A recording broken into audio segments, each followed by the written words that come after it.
আজকের রেসিপি দুধ গোকুল পিঠা। তো দুধ গোকুল পিঠা একেবারে বাসায় ঝটপট আমি কিভাবে বানালাম সেটারই রেসিপি নিয়ে আপনাদের মাঝে আজকে হাজির হয়েছি। আশা করি আপনারা ভিডিওটি ধৈর্য ধরে দেখলে উপকৃত হবেন এবং ভালো লাগবে। তো আসসালামু আলাইকুম ফ্রেন্ডস, কেমন আছেন? আশা করি আমার ভিডিওটি যে যেখান থেকে দেখছেন আল্লাহর রহমতে সুস্থ আছেন এবং ভালো আছেন।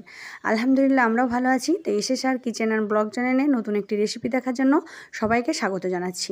তো দেখুন এখানে আমি একটি প্যান নিয়ে নিয়েছি, তাতে পর্যাপ্ত পরিমাণে যতটা পরিমাণ লাগবে আর কি আমি সেই অনুযায়ী জল নিয়ে নিয়েছি।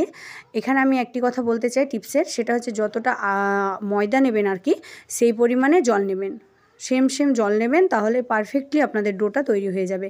এখানে আমি 1 বাটি প্লাস হাফ বাটি মানে 1.5 বাটি মতো আমি এখানে জল নিয়ে নিয়েছি এবং তাতে সামান্য একটু লবণ দিয়ে দিলাম। তো এটা একটু ফুটে আসার পর আমি এখানে ময়দা অ্যাড করব। তো দুধ গোকুল পিঠাটা তৈরি করার জন্য এখানে ময়দারই প্রয়োজন, আমি ময়দা দিয়ে করছি। তো দেখুন 1 বাটি দিলাম এবং হাফ বাটি দিলাম, যতটা জল দিলাম ঠিক ততটাই আমি এখানে ময়দা দিলাম। তো এই টিপসগুলো অবশ্যই মাথায় রাখবেন, তাহলে পারফেক্টলি হবে। তো তারপরে এটাকে আমি ভালো করে একটি ডো তৈরি করে নিচ্ছি। তো অনবরত নাড়তে থাকবেন দেওয়ার পর। তো এটাকে আমি এইভাবে নেড়ে একটি খামির বানিয়ে নেব এক কথায়। তারপরে এটা অন্য জায়গায় আমি ঢেলে নেব। একটু গরম অবস্থাতে এটাকে একটু মথে নেওয়ার চেষ্টা করব, হালকা কুসুম গরম। তো এখনও এই অবস্থায় গরম আছে, তো আমি হালকা হালকাভাবে এটাকে মথে নিচ্ছি যাতে এটা ভালোভাবে হয়ে যায়, সেট হয়ে যায়, এক কথায় ফেটে না যায়। তারপরে এখানে আমি একটি ডিম অ্যাড করব। তো ডিমটা আমি এইভাবে অ্যাড করব, দেখে বুঝতে পারছেন, দেখে আশা করি বুঝতে পারবেন। তো আমি এইভাবে আরেকটু মথে নিচ্ছি, যেহেতু ডিম দেওয়ার পর একটু চ্যাটচেটে ভাব হয়ে যাবে, সেজন্য আগেই একটু ভালো করে মথে নেওয়ার চেষ্টা করবেন। তারপর মথে নিলাম এবং এইভাবে এই আটাটাকে এইভাবে করে নিলাম। তারপরে এখানে আমি একটি ডিম অ্যাড করব। অবশ্যই একটি ডিম অ্যাড করবেন, তাহলে কি হবে, গোকুল পিঠাগুলো ফুলে ফুলে উঠবে এবং খেতে অনেকটা টেস্টি হবে। তো এখানে আমি একটি ডিম নিয়ে নিলাম, সেই ডিমটাকে আমি এইভাবে অ্যাড করছি। আপনারা চাইলে অন্য একটি পাত্রে এটাকে ভালো করে ফেটিয়ে হালকা হালকা করে দিয়ে এটাকে অ্যাড করতে পারে। তো জাস্ট আমি এইভাবে করে নিলাম। তো এইভাবে একটু সময় নিয়ে আপনারা ডিমটার সঙ্গে ময়দার ডোটা এক কথায় মেখে নেবেন। তো এইভাবে মনে হবে মানে ছেড়িয়ে গেল, মানে দানা দানা হয়ে যাবে, কিন্তু ভয় পাবেন না, একটু ধৈর্য ধরে করে নেবেন, এটা সেট হয়ে যাবে।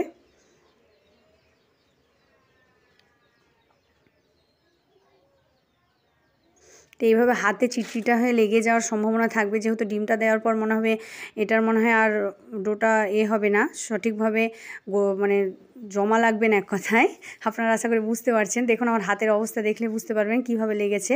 তো এই অবস্থায় আপনারা যদি রান্নার তেল থাকে সেটা দিতে পারেন, বা যদি ভাবেন এটা আমি ঘি দেবো তাহলে ঘিটাও দিতে পারেন, ঘিটা দিলে বেশি বেস্ট হয়। তো ঘি দেওয়ার পর দেখবেন আর হাতে লেগে যাবে না এবং একটি সফট ডো তৈরি হয়ে যাবে এবং এটা যে কোনো আপনারা এর আকার দিতে পারবেন, আর কোনো অসুবিধা হবে না।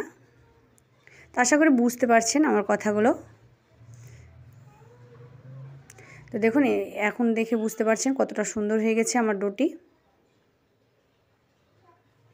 এই পর্যায়ে এসে আপনারা যে কোনো শেপে এটাকে করে নিতে পারেন। দুধ গোকুল পিঠা আপনারা যে কোনো ডিজাইনে করতে পারেন। তো আমি যে ডিজাইনে করছি সেটা আপনাদের সঙ্গে শেয়ার করব। তো এখানে আমি দেখুন একটি তৈরি করে নিয়েছি। তো এইভাবে একটি লেচি কেটে নেবেন ছোট করে, তার উপর দিয়ে আপনারা চাকু বা যে কোনো কিছু দিয়ে এইভাবে নকশা করে নেবেন, আপনাদের মানে চয়েস অনুযায়ী করবেন। আমি এটা পছন্দ করলাম তো এইভাবে করলাম, আপনারা এইভাবেও করতে পারেন, জাস্ট দেখতে ভালো লাগবে এবং খেতেও ভালো লাগবে সেজন্য। তো আবারও দেখিয়ে দিচ্ছি আপনাদের সুবিধার্থে। এইভাবে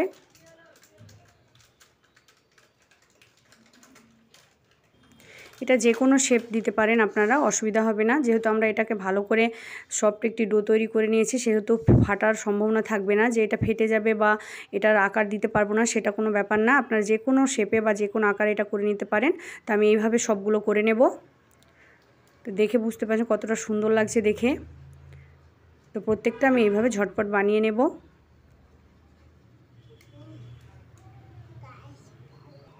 তো দেখুন আমি এতগুলো বানিয়ে নিয়েছি, তারপরে আমি একটি পাত্রে তুলে নেব।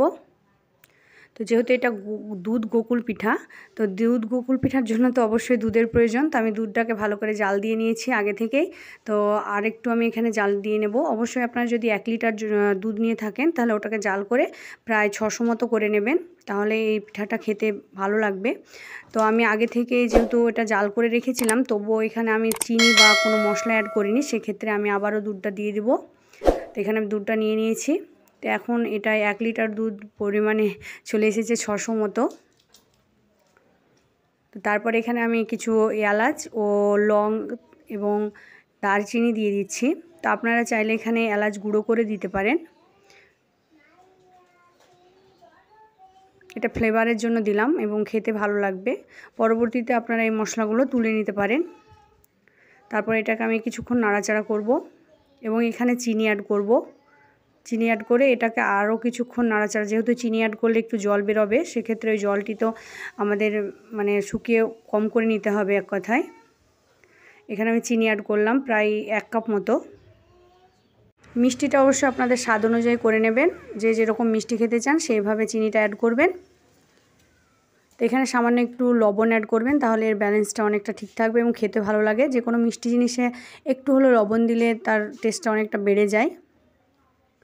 তো এটাকে আমি কিছুক্ষণ জাল দিয়ে নেব। তো জাল দিয়ে আমার এক সাইডে রেখে দেব, আর অন্য সাইডে আমি আরেকটি ফ্রাই প্যান বসিয়ে দেব।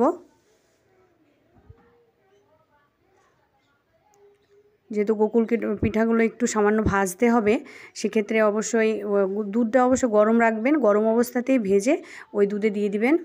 তো আমি এখানে একটি ফ্রাই প্যান নিয়ে নিয়েছি, তাতে পর্যাপ্ত পরিমাণে এখানে তেলটা দিয়ে দিলাম, যতটা লাগবে আর কি। তো তারপর একে একে আমি এখানে গোকুল পিঠাগুলো দিয়ে দেবো। খুব একটা গরম করার প্রয়োজন নেই, তেলটা জাস্ট গরম হয়ে আসলেই আমি দিয়ে দেবো।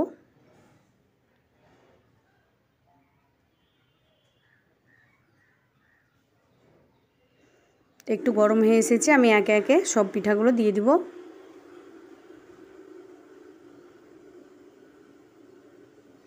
তো দেখে বুঝতে পারছেন কতটা সুন্দর লাগছে দেখে, খেতে অনেকটা টেস্টি। একবার হলেও বাসায় তৈরি করতে পারেন। আর যেহেতু শীতের আভাস মানে আমাদের পিঠা, বিভিন্ন ধরনের পিঠা আমরা খেতে পারি বা পছন্দ করি। আমরা বাঙালিরা তো পিঠার একেবারে ভক্ত শীত আসলেই। তো আমার ভিডিওটি এতক্ষণ হয়তো দেখছেন, একটি লাইক করতে ভুলে গেছেন, তো অবশ্যই একটি লাইক করে দেবেন। আর যদি ভিডিওটি দেখার পর মনে হয় আপনাদের হেল্পে এসেছে এবং কারো কোনো কাজে এসেছে, তাহলে চ্যানেলটিকে সাবস্ক্রাইব করতে পারেন, যাতে নিত্য নতুন রেসিপি ভিডিও দেওয়ার সঙ্গে সঙ্গে আপনারা সবার আগে দেখতে পান। আর ভিডিও রিলেটেড কোনো কিছু জানতে চাইলে, জিজ্ঞাসা করার থাকলে আমাকে কমেন্ট করতে পারেন। তো এখানে আমি গোকুল পিঠাগুলো খুব একটা ভাজবো না, জাস্ট এটা ফুলে আসলে এবং হালকা হালকা করে ভেজে নেব। আর এটা অবশ্যই মিডিয়াম আঁচে ভেজে নেব। তো এটা আমি ব্রাউন কালার করব না, এইভাবে ভেজে নিয়ে তুলে নেব এবং তুলে নেওয়া সঙ্গে সঙ্গে আমি দুধে ভিজিয়ে দেবো এক কথায়। তারপরে আর যেগুলো ছিল সেগুলো আমি এখানে ভেজে নিচ্ছি। তো এখানে আমি দুধটা দেখুন এখানে গরম হয়ে আছে দুধটা, সেই দুধটাতে আমি দিয়ে দিব গোকুল পিঠাগুলো। তো গোকুল পিঠাগুলো আপনারা অবশ্যই দুধের সঙ্গে সঙ্গে দিয়ে দিবেন ভাজার পর, নইলে এটা ভিজবে না এবং শক্ত হয়ে থেকে যাবে। দেখুন এখানে আমি সবগুলো দিয়ে দিলাম, ও যেগুলো ভাজছি সেগুলো দিয়ে দিব। আশা করি দেখে বুঝতে পারছেন কতটা সুন্দর লাগছে এবং খেতে ইনশাল্লাহ ভালো লাগবে। আপনাদের পরিবেশন করে দেখাচ্ছি। তো দেখুন কতটা দুধটা টেনে নিয়েছে। এটা আরও কিছুক্ষণ আমি রেখে দেবো, যেহেতু আপনাদের দেখানোর ক্ষেত্রে আমি এটা তাড়াহুড়োর মধ্যে দেখাচ্ছি। তো আমি পরিবেশন করে দেখাচ্ছি কতটা সুন্দর হয়েছে, দেখে বুঝতে পারছেন। তো আশা করি আমার ভিডিওটি ভালো লাগলো, লাইক করে দেবেন এবং চ্যানেলটিকে সাবস্ক্রাইব করেন, পাশের বেল আইকনটি অবশ্যই প্রেস করতে ভুলবেন না যেন।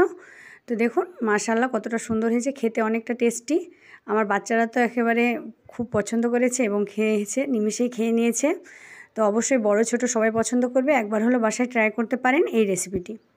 ততক্ষণ সুস্থ থাকবেন, ভালো থাকবেন, অবশ্যই নিজের খেয়াল রাখবেন। অন্য একটি রেসিপি নিয়ে আবার হাজির হব। আসসালামু আলাইকুম।